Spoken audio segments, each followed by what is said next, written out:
আমাদের এই বছর জাম্বুরা গাছের জাম্বুরাগুলো একদম বড় হয়নি। এগুলো একদম কমলা লেবুর চাইতে ছোট ছোট। মনে হয় কমলা লেবুর মতোই কেটে খেতে হবে।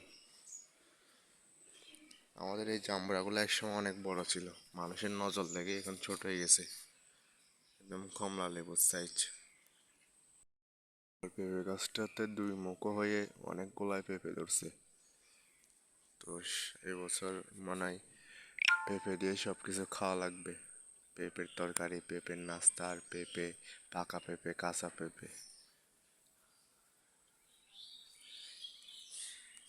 আর আমার ঘরের পিছনে এদিকে ফুল গাছগুলায় ভালোই বড় হয়েছে বৃষ্টির পানিতে।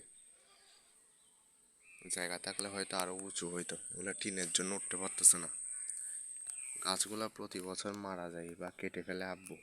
আবার ভিতরে মাটির নিচে কন্দ থাকে, তো কন্দ থেকে আবার এগুলা বড় হয়।